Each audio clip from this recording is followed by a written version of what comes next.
Hello, good evening all of you. स्वागत है आपका अपने यूट्यूब चैनल अनमोल क्लासेस में।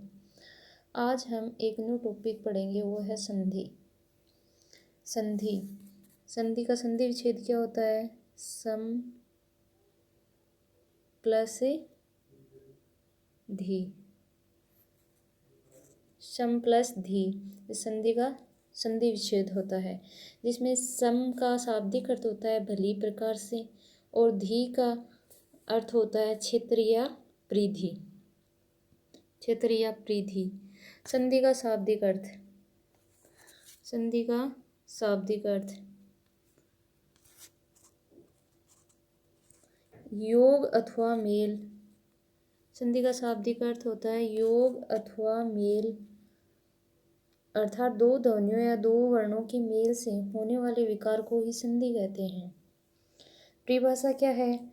जब दो वर्ण पास पास आते हैं या मिलते हैं तो उनसे विकार उत्पन्न होता है, अर्थात वर्ण में परिवर्तन हो जाता है। यह विकार युक्त मेल ही क्या कहलाता है? संधि। दोस्तों, संधि के सामान्यतः तीन भेद होते हैं: स्वर संधि, व्यंजन संधि, स्वर संधि, व्यंजन संधि और विसर्ग संधि। सबसे पहले हम स्वर संधि पढ़ेंगे। स्वर संधि दो स्वरों के मेल से उत्पन्न विकार स्वर संधि कहलाता है। अब स्वर संधि के भी अन्य 5 भेद होते हैं, याद रखना है।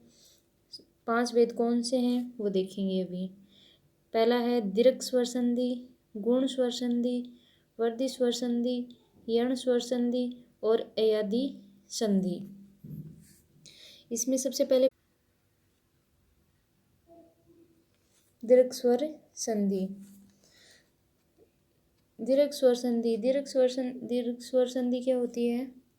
दो असमान स्वर मिलकर दीर्घ हो जाते हैं। यदि ए या आ या ई या बड़ी ई, ऊ या बड़ा ऊ के बाद वे ही लघु या दीर्घ स्वर आए तो दोनों मिलकर क्रमशः आ, बड़ी, बड़ा ऊ हो जाते हैं।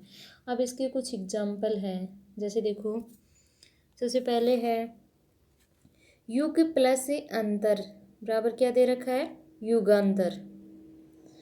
युग प्लस अंतर बराबर युगांतर। जैसे देखो, पहला शब्द है युग और युग का अंतिम वर्ण क्या है? ग, और ग में किस स्वर की ध्वनि आ रही है? ए की। और अंतर का प्रथम शब्द क्या है? अंतर शब्द का प्रथम वर्ण क्या है? ए।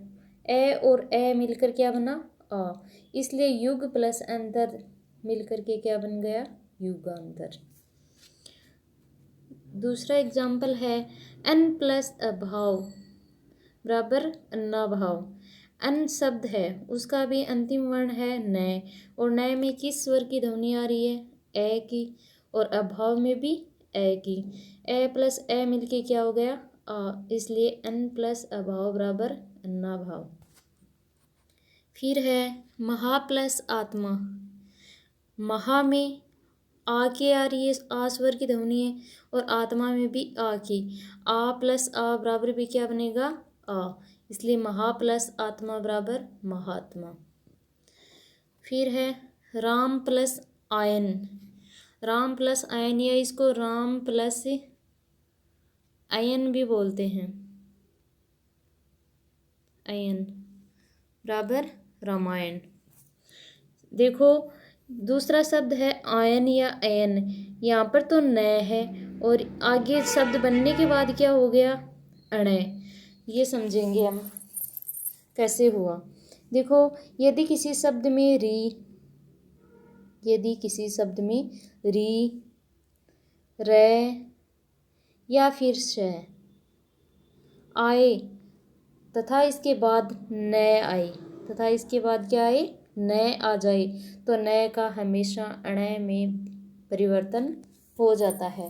परंतु इसके बीच में अगर ये शर्त पूरी ना हो रही हो और अगर इसके बीच में चवर्ग, टवर्ग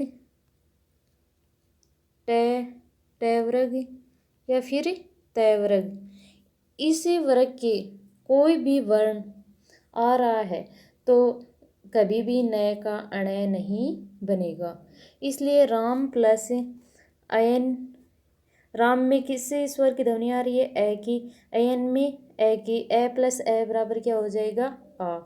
तो राम प्लस आयन बराबर भी रामायण होगा और राम प्लस एन बराबर भी रामायण होगा। फिर है विद्या प्लस अर्थी बराबर क्या बना? विद्यार्थी। देखो विद्या, विद्या शब्द है उसमें भी आ की, आ स्वर की ध्वनि आ रही है और अर्थी में ए की। आ प्लस ए बराबर भी क्या होगा? आ। इसलिए विद्या प्लस अर्थी बराबर विद्यार्थी। इसी प्रकार है गिरी प्लस इंदर। गिरी, ई में क्या किसकी मात्रा आ रही है? छोटी ई की। गिरी री में।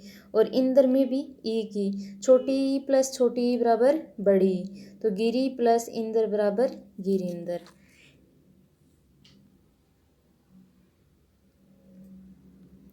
इसी प्रकार है देखो परी प्लस इक्षा बराबर परीक्षा। परी शब्द है उसका भी अंतिम वर्ण क्या है? री। और री में किस स्वर की ध्वनि आ रही है? ई की। और इक्षा में बड़ी ई। छोटी ई प्लस बड़ी ई बराबर भी क्या बनेगा? बड़ी ई। तो परी प्लस इक्षा बराबर क्या होगा? परीक्षा। फिर है रजनी प्लस ईस बराबर रजनीश। रजनी, रजनी में बड़ी ई की मात्रा आ रही है, जबकि ईस है उसमें भी बड़ी ई है। अब रजनी शब्द है उसका अंतिम वर्ण नी है। नी में किस स्वर की ध्वनि आ रही है? बड़ी ई की। और ईस में भी बड़ी ई और बड़ी ई मिलके भी क्या बनेगा? हमेशा बड़ी ई। इसलिए रजनी प्लस ईस बराबर रजनीश। फिर है भानु प्लस उदय। भानु, भानु में देखो छोटा ऊ है और उदय में भी छोटा ऊ प्लस छोटा ऊ मिलके क्या बन गया? बड़ा ऊ। तो भानु प्लस उदय बराबर भानुदय। भू प्लस ऊर्जा बराबर भूर्जा। भू में भी ऊ स्वर की ध्वनि आ रही है और ऊर्जा में भी ऊ है। ऊ प्लस ऊ मिलके क्या हो गया? बड़ा ऊ। तो भू प्लस ऊर्जा बराबर भूर्जा। सु प्लस उक्ति बराबर सुक्ति। सु में छोटा ऊ की ध्वनि आ रही है, जबकि उक्ति में भी छोटा ऊ मिलके बड़ा